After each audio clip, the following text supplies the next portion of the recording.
How to talk so that people want to listen. The instrument we all play is our own voice. It's the sound with the most power in the world. It's probably the only one that can start a war or say, "I love you."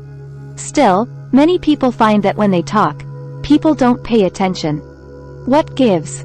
How can we change the world with the way we speak? I'd like to say that there are a few things we need to stop doing. I've put together 7 dangerous sins of speaking for your pleasure.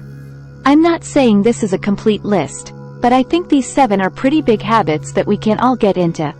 First, talking badly about someone who isn't there.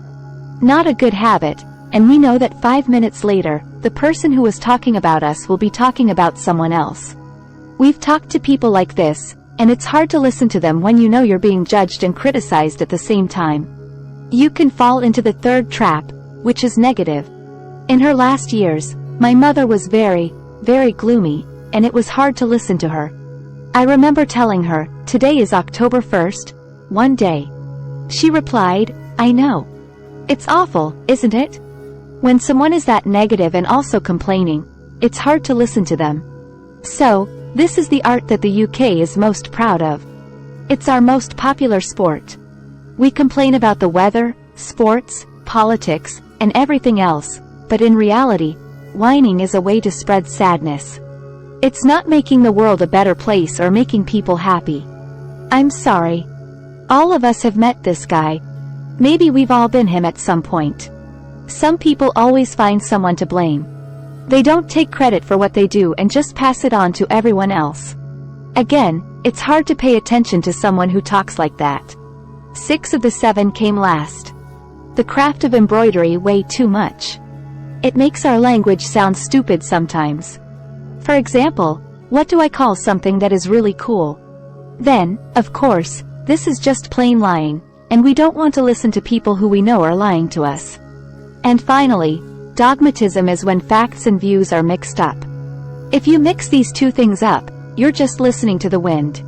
You can tell that someone is telling you their thoughts as if they were facts. It is hard to listen to that. So, here are 7 of them. The sin of saying that can kill. I think we should avoid these things, but is there a good way to think about this? Yes. I'd like to say that there are 4 really strong cornerstones that we can stand on if we want our speech to be powerful and make a difference in the world. These things form a word, which is good. The word is hail, and its meaning is also great. I'm not talking about the stuff that hits you on the head when it falls from the sky. I'm talking about the meaning of greet or applaud enthusiastically, which I think is how our words will be taken if we stand on these 4 things. Then what do they mean? Try to figure out. The H, being honest, means being true to what you say. Being clear and straight. The A stands for real. Being yourself is enough.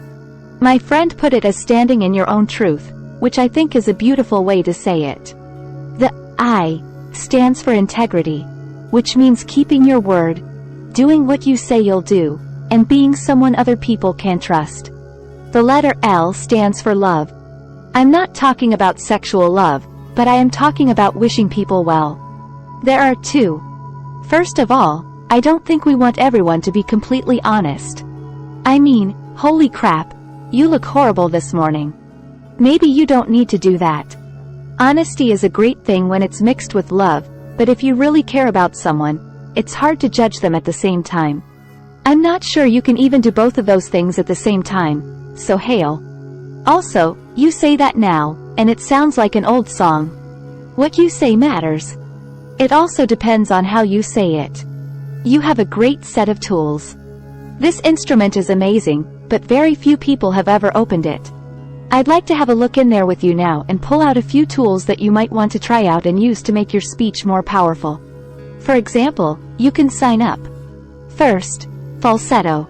Most of the time, registers may not be very useful, but there's a register in between.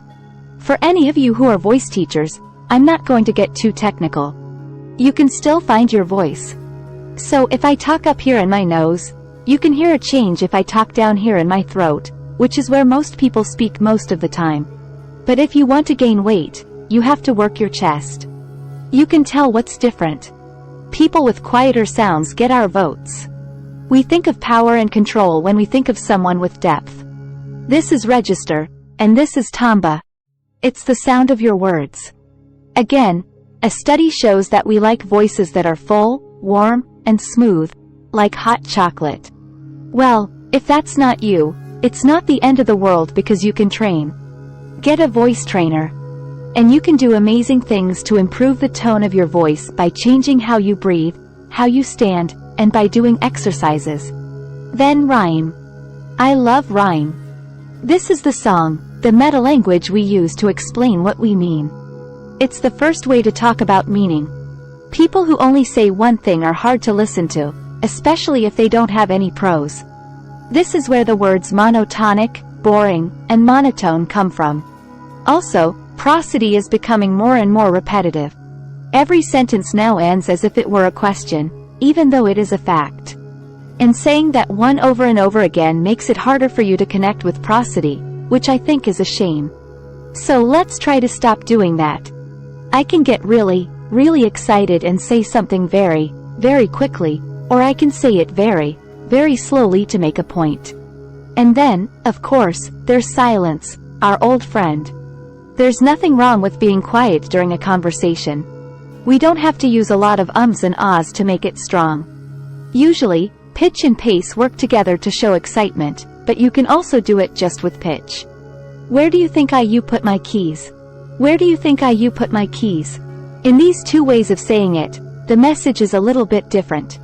Last but not least, volume reusing space can make me really happy.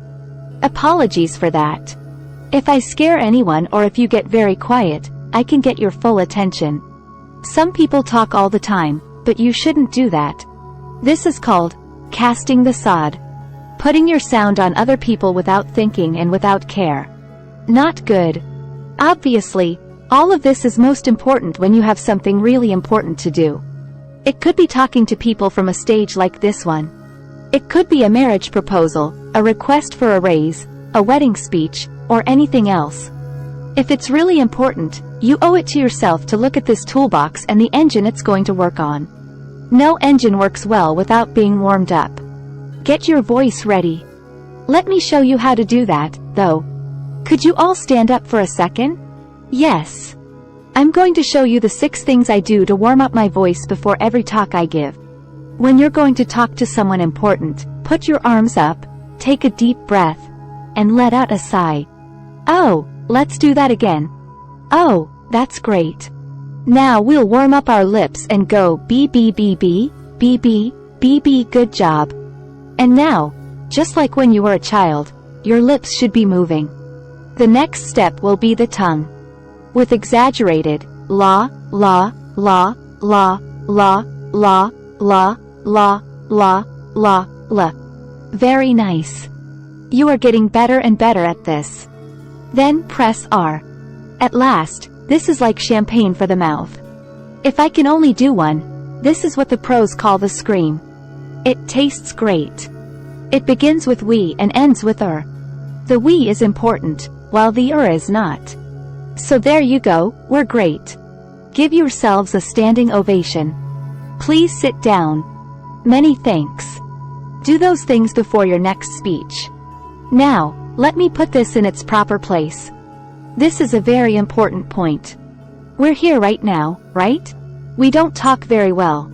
People who aren't listening because they are in a place with a lot of noise and bad sound. I've talked about this in different ways on this stage. What would the world be like if we spoke strongly to people who were paying attention and were in places that were actually good for what we were trying to do? What would the world be like if we made sound on purpose, listened to it on purpose, and planned all the places we lived consciously for sound? The world would sound beautiful, and everyone would understand each other.